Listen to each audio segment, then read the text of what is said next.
ministre, une dernière question et on va vous permettre après de répondre à cette série de questions. Et on donne la question posée par M. Ahmed Barhad. Ahmed Barhad.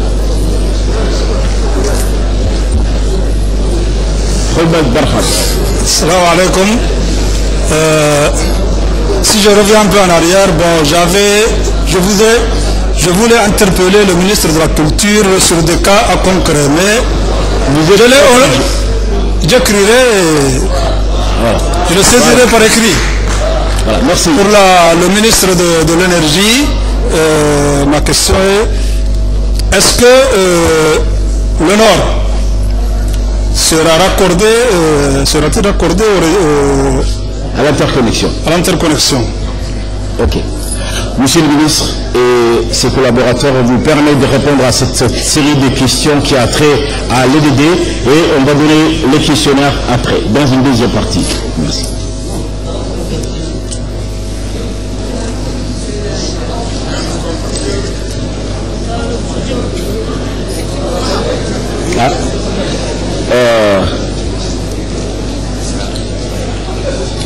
On peut continuer? Il y a une dizaine de questions, monsieur le Président, qui reste.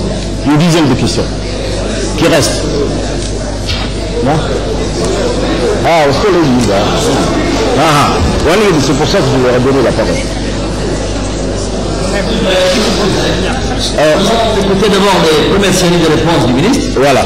Mais s'il y a des gens qui veulent poser des questions sur le problème des prix, sur des questions qui ont été déjà posées, pour le problème des commodités, s'il vous plaît, s'abstenir de poser des questions dans les mêmes... Parce que si vous avez des gens qui ont déjà posé des questions, c'est pas la peine. C'est ça. S'il vous plaît. Merci, Monsieur le Président. Je voulais démontrer quelque chose d'important. La pêche du plus près du micro, monsieur le ministre. Ah, micro. Je voudrais dire ici que c'est à la demande du président que le tarif a été diminué. C'est grâce à la contribution du président que cette mesure a été prise. Donc, ce n'est pas au niveau de l'EDD, mais quand on a vu qu'il y avait des problèmes importants pour le pays, le président a tout fait pour que diminuer les difficultés à la population djiboutienne et c'est lui qui a insisté pour qu'on diminue les tarifs. Pour ce qui est de la TVA, ce n'est pas des ressort de l'EDD, c'est des ressorts du ministère des Finances. Donc il faut poser la question.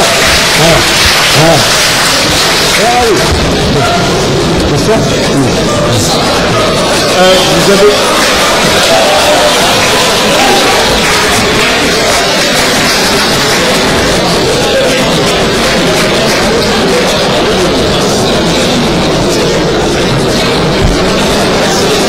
Voilà.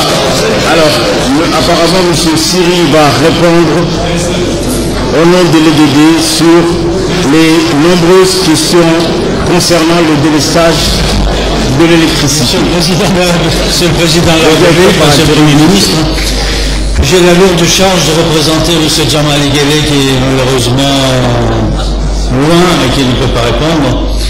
Alors, on s'attendait à un certain nombre de questions, en particulier les délestages. Je vais les garder pour la fin, si vous permettez. En ce qui concerne les salaires, les techniciens de production qui sont peu rémunérés, ce sont deux questions identiques, les 3 et les 4 pratiquement. Ouais. Et je voudrais dire que tout le monde en est bien conscient et que le conseil d'administration de l'EDD, le président du conseil est ici même, peut nous confirmer que à chaque réunion du conseil, cette question est relancée et à chaque fois le problème est le même, c'est que l'électricité de Djibouti a beaucoup de problèmes, à une période encore plus de problèmes de trésorerie, surtout en 2007 et 2008, et de ce fait, il n'était pas possible, malheureusement, de faire une revalorisation de ce salaire. Au dernier conseil d'administration, ça a encore été redit, et une fois de plus, ça a été mis en priorité dans les options, dans les actions du directeur de EDD. La question numéro 5, c'est le réseau qui est très vieux, c'est surtout du côté de l'OC, et les groupes indiens qui ne seraient pas bons. Alors le réseau est vieux un peu partout, c'est vrai. Il est très peu renouvelé. Il est renouvelé surtout lorsqu'il y a des lotissements et lorsqu'il y a des travaux à faire dans le voirie. Mais en principe, du côté de Boc, c'était un problème d'augmentation de la charge, parce que nous avons l'année dernière installé 3 groupes de 400 kW à Boc, et on pensait que ça allait suffire largement pour 5 ans. Et dès cette année, il y a déjà une telle augmentation de la puissance demandée que les moteurs deviennent insuffisants. Ce n'est pas un problème de moteur, ce sont effectivement des moteurs Kirloskar, mais qui sont très bons. Nous avons les mêmes moteurs à Tadjoura. Nous avons 2 moteurs comme ceci qu'on vient d'installer à Boulos comme groupe de secours en cas de problème sur la centrale de Boulos. C'est eux qui doivent assurer le redémarrage de la centrale. Donc les moteurs eux-mêmes, je ne pense pas qu'ils soient plus adaptés aux pays froids que les moteurs japonais. Simplement, il faut éventuellement améliorer les radiateurs s'il y a un problème, mais à ma connaissance, c'est surtout une question d'augmentation de la charge qui est très importante à Boc. De même d'ailleurs en partie à Tadjoura. La 6e question, je pense que ce n'est pas... Ah oui, la question du dépannage. EDD n'a pas qu'une seule équipe de dépannage. Peut-être qu'à 3 heures du matin, effectivement, il a pu y avoir un problème de ce genre-là, mais nous avons plusieurs équipes de dépannage et nous avons des véhicules de dépannage qui sont prêts à partir en principe au moins 2 en permanence.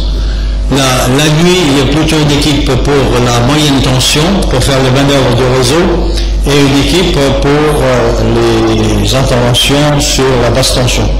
Mais s'il y a un problème important, nous sommes capables de récupérer des équipes et de les envoyer sur place à n'importe quel moment du jour et de la nuit. En ce qui concerne la santé, lorsqu'il y a un problème de délestage, c'est bien entendu bien agréable d'avoir la possibilité d'avoir des groupes de secours.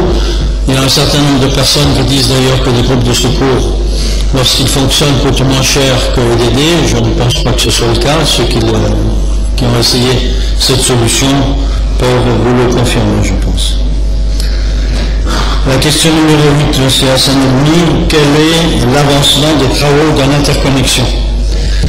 Alors l'interconnexion avance avec un léger retard par rapport au programme initial. Normalement, les travaux devraient être terminés en avril 2010.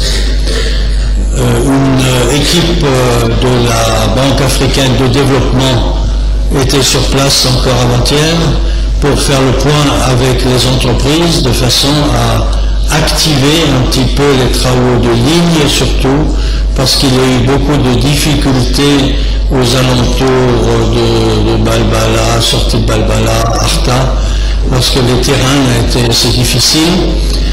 Mais actuellement, il y a une cinquantaine de massifs qui ont été terminés, une vingtaine de pylônes qui sont érigés, et normalement Kalpataru, qui est la société indienne qui effectue ces travaux, doit terminer dans les délais.